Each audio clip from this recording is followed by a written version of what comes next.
manshrestha. Hey everyone, welcome back. Ready for another deep dive. Today we're heading to the Himalayas, to Nepal to be exact, to explore the future of their healthcare system. And joining us is, well, I wouldn't call you a fortune teller, but you've spent over 2 decades working in Nepali hospitals, so you have a pretty good grasp of where things are headed. Haha. Well, let's just say I've got a front row seat to some pretty amazing changes happening. Nepal's healthcare has come a long way, especially in the last 20 years, but there's still this big gap between what you find in the cities versus rural areas. Okay, so before we get into all the futuristic stuff, paint us a picture of Nepal's healthcare system right now for those who might not be familiar. So picture this. You're in Kathmandu, the capital city. You've got these modern hospitals, high-tech equipment, specialists for just about everything. But then you head out to the villages, the mountains, and it's a different story. Basic health centers, limited resources, that's the reality for a lot of folks. So it's a bit of a mixed bag. Exactly. And the government is trying, they've got programs like Health for All, focusing on maternal and child health, which is great, but funding's a major issue. And then there's the brain drain, skilled professionals leaving for better opportunities abroad. Brain drain, you say. Can you unpack that a bit for our listeners? What does that look like specifically in Nepal? It means Nepal is losing some of its best doctors and nurses to countries that can offer higher pay, better working conditions. It's a global issue, but it hits developing countries like Nepal especially hard. Makes sense. So, taking all that into account, how would you say Nepal's healthcare compares to, say, its neighbors in the region? Ahead, behind, or somewhere in between? It's tough to say, really. In some ways, they're ahead, especially when it comes to using technology in healthcare. But in terms of overall infrastructure, resources, they've got some catching up to do. Okay, so that's where things stand now. But this deep dive is all about the future. So what's on the horizon? Well, the report we're looking at today highlights 5 major trends that are going to shape the next decade of healthcare in Nepal. 5 trends. All right, lay it on us. What's the first one? Digital transformation. And I'm not talking just about computers in hospitals. This is about telemedicine, electronic health records, mobile health apps, technology that can connect patients to doctors, even in the most remote areas. So instead of traveling for hours, sometimes days, to see a doctor, people could consult remotely. Exactly. And it's already happening. There are pilot programs using telemedicine to diagnose skin conditions, provide mental health support. Wow, that's incredible. So technology is really changing the game, but what's the next big trend? This one's all about shifting from treatment to prevention. Preventative care, right? It's becoming a big focus everywhere. And for good reason. In Nepal, they're seeing rising rates of what we call non-communicable diseases. Things like diabetes, heart disease, cancer, conditions that are often preventable with the right lifestyle choices and early detection. That makes sense. So where does Nepal stand in this global push for preventative care? They're somewhere in the middle. There's definitely awareness, there are initiatives, but there's more work to be done to fully integrate preventative care into their primary healthcare system. Okay, so that's 2 big trends, digital transformation and preventative care. What's number 3? This one's interesting. Public-private partnerships. So the government teaming up with private healthcare providers, I can see how that could help with resources, innovation. But I also worry about the potential downsides. Could it create a system where the wealthy get better care than the poor? That's a valid concern, and it's something they need to be very mindful of. Private companies are, of course, driven by profit, so there needs to be a strong emphasis on transparency, accountability, to make sure that public health goals remain the top priority. So striking that balance is key. Okay, what's trend number 4? This one might surprise you. Medical tourism? Wait, people traveling to Nepal for healthcare. Think of it like, well, Nepal's already a popular destination for adventure tourism, trekking and all that. They could leverage that same appeal for healthcare, offering affordable, high-quality care, but also combining it with the cultural experience, the natural beauty. That's fascinating. But what would it take for Nepal to become a real player in the medical tourism game? They need to focus on developing certain specializations, areas where they can truly excel. They need to attract and retain top talent. And of course, they need to meet international standards, build that trust with potential patients from around the world. Makes sense. Any examples of countries that have done this successfully that Nepal could learn from? Thailand and Singapore are often cited as success stories. Thailand has really capitalized on its expertise in cosmetic surgery, wellness retreats, attracting patients from Europe, Australia. Singapore focuses on high-tech procedures, specialized cancer treatment, drawing patients from Southeast Asia. Interesting. So finding their niche, learning from the best. Okay, bring us home. What's the final trend shaping the future of Nepali hospitals? Specialization. The report predicts a growing demand for specialized care centers, focusing on areas like cardiology, oncology, nephrology, mental health. So instead of having to travel abroad for complex procedures, people could get the care they need right there in Nepal. Exactly. And it makes sense, right? As people live longer, lifestyles change, we're seeing more chronic conditions that require specialized care. Absolutely. So we've painted a pretty optimistic picture so far, but I know it's not all sunshine and roses. What are some of the biggest challenges that Nepali hospitals face, even with all these exciting trends? You're right, there are definitely some hurdles to overcome, and the report doesn't shy away from that. These aren't just minor bumps in the road, there's serious challenges that need to be addressed head on. All right, well, let's dive into them. What's the first big challenge? Well, it's that brain drain we talked about earlier. It's a persistent problem. How do you keep talented doctors and nurses from leaving for better opportunities elsewhere? Is it just about money, or are there other factors at play? It's more nuanced than that. Competitive salaries are important, of course. But so are things like opportunities for professional development, access to the latest technologies. Creating a work environment where healthcare professionals feel valued, respected, that's crucial. So it's about more than just a paycheck. Exactly. Okay, what's the next challenge on the list? The urban-rural divide. Even with all the advancements we've talked about, there's still a huge gap in access to healthcare, depending on where you live in Nepal. That's a tough one. How do you ensure that everyone has access to decent health care no matter where they live? It's a multi-pronged approach. They're exploring things like mobile clinics that travel to remote villages, telehealth hubs that provide virtual consultations, and programs that train local community members to provide basic health care. So taking health care to the people rather than waiting for them to come to the hospitals. Exactly. What's next on our list of challenges? The cost of healthcare. It's a major barrier for a lot of Nepali families, Yeah, healthcare costs can be crippling in so many parts of the world. and Nepal's no exception. How does insurance work in Nepal? What's being done to make healthcare more affordable? They do have a national health insurance scheme, but it's still in its early stages. Not everyone is covered yet, and there are challenges with making sure the benefits package covers what people actually need. So expanding coverage, making sure it's truly effective, that's key. Absolutely. Okay, what's the final challenge we need to discuss? Regulation and oversight. It's a bit of a double-edged sword. You need strong regulations to ensure quality and safety in healthcare, but too much red tape can stifle innovation.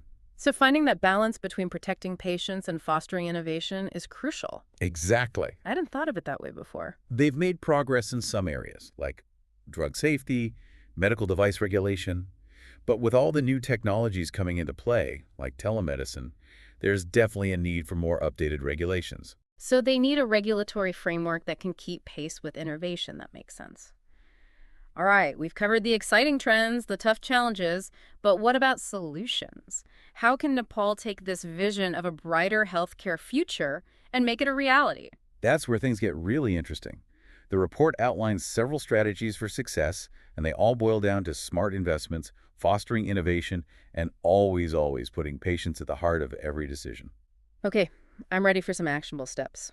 What's the first strategy on the list? Investing in technology, and not just the basics. We're talking artificial intelligence, robotics, big data analytics, cutting-edge stuff. That sounds pretty futuristic. Can you give us a concrete example of how these technologies could actually be used in a Nepali hospital?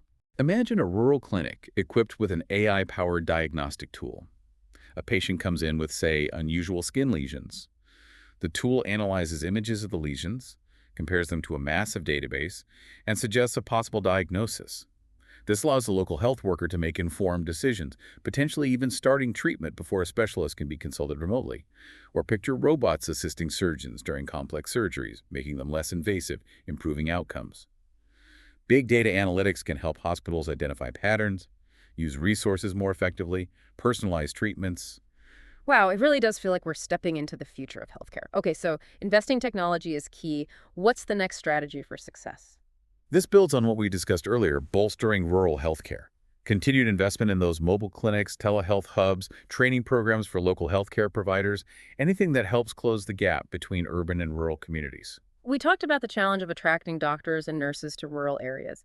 Are there any models or success stories that seem to be working? There are some promising initiatives. financial incentives, housing and transportation assistance, creating opportunities for professional development in rural areas. These are all things that can help attract and retain qualified healthcare workers. It's encouraging to hear that they're tackling this issue head-on. What's next on the list? Turning Nepal into a research powerhouse, investing in research centers, improving medical education institutions, collaborating with international organizations to bring global expertise to Nepal. So not just providing healthcare, but actively advancing medical knowledge. Are there any promising areas of research happening in Nepal right now? There's some fascinating work being done with traditional Nepali medicine, exploring how it can be integrated with modern healthcare. And there's growing interest in research on infectious diseases that are common in the region. So blending ancient wisdom with modern science. I like that. Exactly. What's the next strategy for a stronger healthcare system? Strengthening health insurance. It's crucial for making healthcare affordable and for ensuring hospitals are financially stable. We talked about extending coverage earlier. What are some of the biggest obstacles they're facing in doing that? Well, one challenge is convincing people of the value of insurance, especially those who haven't needed to use it frequently. Another is making sure these insurance schemes are well managed, financially sustainable. So it's about building trust in the system and making sure it's designed to actually benefit everyone. Exactly. Okay, what's the final strategy we need to cover? This one might seem a bit unexpected, but it's green hospitals. Green hospitals, what does that mean exactly? It's about incorporating environmentally friendly practices into healthcare, energy-efficient buildings, waste management systems, using renewable energy sources, even green spaces within hospitals. So recognizing that healthcare should be part of the solution to climate change, not part of the problem. Exactly. Are there any green hospital initiatives happening in Nepal right now? Absolutely. Some hospitals are already using solar panels, rainwater harvesting systems, waste segregation programs. There's a growing awareness of the importance of sustainability in healthcare, which is encouraging. That's fantastic. Okay, we've covered the trends, the challenges, the strategies, but before we move on, there's one more crucial element highlighted in this report that I want to touch on. You're talking about the human touch, right? Exactly. Technology and innovation are amazing, but at the end of the day, healthcare is about people caring for people. It's about personalized treatment plans, clear communication between doctors and patients, treating everyone with dignity and respect. I couldn't agree more. And Nepal has a strong tradition of holistic healthcare. There's a genuine sense of care and compassion within the medical community. That's wonderful to hear. But is there anything they can learn from other countries in terms of enhancing that human-centered approach to healthcare? Or absolutely. There are many countries that have successfully implemented patient-centered care models, and learning from their experiences can only help Nepal further improve its healthcare system. So taking those best practices and adapting them to the Nepali context. It's all about remembering that each patient is an individual with their own unique needs and preferences. Precisely. It's not just about treating the disease, it's about treating the whole person. Exactly. And that includes addressing their mental and emotional well-being, not just their physical health. We've covered so much ground in this deep dive.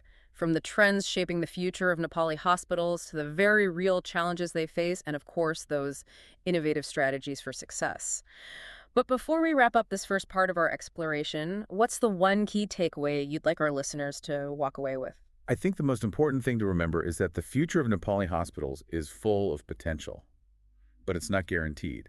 It's going to require a collective effort from everyone: the government, private companies, healthcare professionals, and the community as a whole. A shared responsibility to create a healthier future for Nepal. And if they get it right, Nepal has the opportunity not only to improve the health and well-being of its own citizens, but to become a model for other developing nations working to build equitable and sustainable healthcare systems. that's a powerful thought. Now, I know you're out there listening, taking it all in. What sparked your curiosity during this deep dive? What are you most eager to learn more about? Let us know. We always love hearing from you. I have to admit, I'm pretty blown away by the potential here. Who knew Nepal was poised to become a medical tourism hotspot? And those green hospital initiatives, incredible. What I find particularly fascinating is that Nepal has a unique chance to leapfrog over some of the obstacles that more developed healthcare systems are currently wrestling with. By embracing new technologies and prioritizing sustainability right from the start, they have the potential to create a healthcare system that's both advanced and incredibly responsible. It's like they're building the future of healthcare right before our eyes. To wrap things up, let's leave our listeners with something to ponder. A final thought-provoking question. Here's a question to consider. What if Nepal doesn't just catch up to global healthcare standards? What if they actually surpass them in certain areas? Imagine their focus on holistic care, combined with their embrace of cutting-edge technology and sustainability. Could this allow them to become a global leader in healthcare innovation? Something for all of us to think about. That's a powerful image. Thanks for joining us on this deep dive into the future of Nepali hospitals. We've only scratched the surface here, but we hope this has sparked your curiosity. Stay curious, and let's see what the future holds for healthcare in Nepal and for all of us. Nepal has a strong tradition of holistic healthcare, and there's a genuine sense of care and compassion within the medical community. But like in any healthcare system, there's always room for improvement. Learning from other countries that have successfully implemented patient-centered care models can provide valuable insights for Nepal as it continues to enhance its healthcare system. So it's about taking those best practices from around the world and tailoring them to the specific needs and cultural context of Nepal. Exactly. It's about recognizing that each patient is unique with their own set of needs and preferences. It sounds like it goes beyond simply treating the illness. It's more about treating the whole person. Precisely.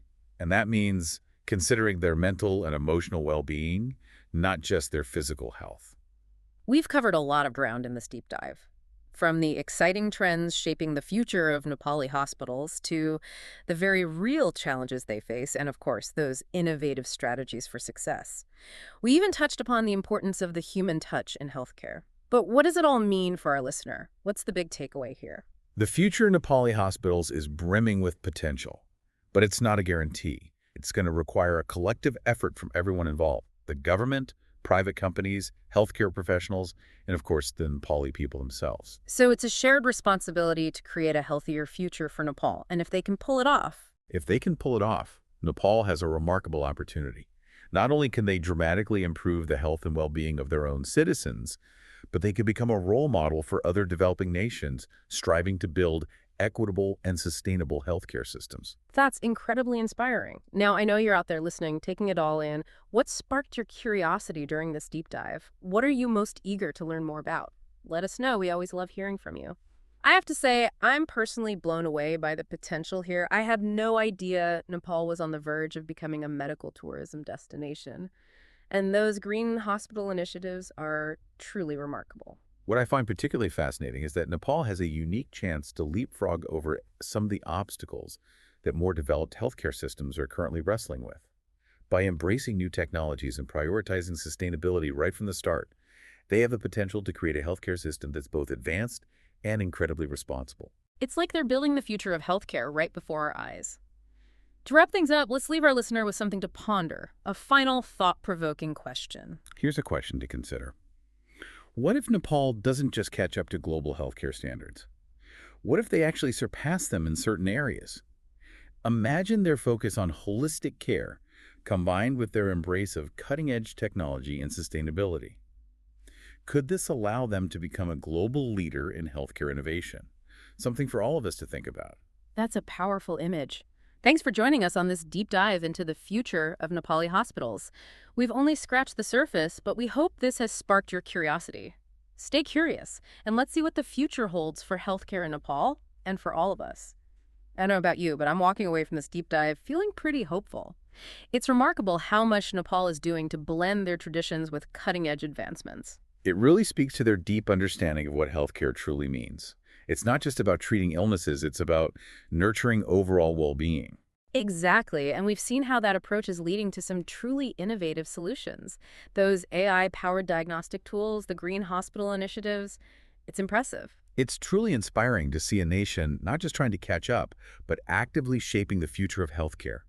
They're showing the world what's possible when a society truly prioritizes the health of its citizens. And we can't forget about the potential of medical tourism. Nepal could become a global destination for affordable, high-quality care, all while offering a rich cultural experience. It's a win-win situation. Medical tourism can bring in revenue that can then be reinvested to further develop the healthcare system. It's a fantastic opportunity. They're essentially creating a model for sustainable and equitable healthcare that other nations can learn from. Exactly. Nepal is a shining example of the power of innovation, collaboration, and a dedication to holistic well-being. So as we wrap up our deep dive into the future of Nepali hospitals, what's the one key message you'd like our listeners to take away today? I'd say the most important takeaway is this. Nepal is a nation on the rise when it comes to healthcare. They're not just following trends, they're setting them. And what's really remarkable is that this progress is about so much more than just hospitals and technology. It's about a nation embracing a vision of healthcare that's accessible, equitable, and sustainable for everyone. It's a powerful vision and a source of hope and inspiration for the future of healthcare, not just in Nepal, but globally. Who knows, maybe one day Nepal will be known as a global leader in healthcare innovation. It's definitely within their reach with their dedication and forward-thinking approach. That's a great note to end on. Thank you for joining us on this deep dive into the future of Nepali hospitals. We've only scratched the surface, but hopefully you're leaving today feeling as inspired as I am by the incredible transformations happening in healthcare around the world. It was a pleasure sharing this journey with you. Until next time, keep exploring, stay curious, and most importantly, take good care of yourselves and each other.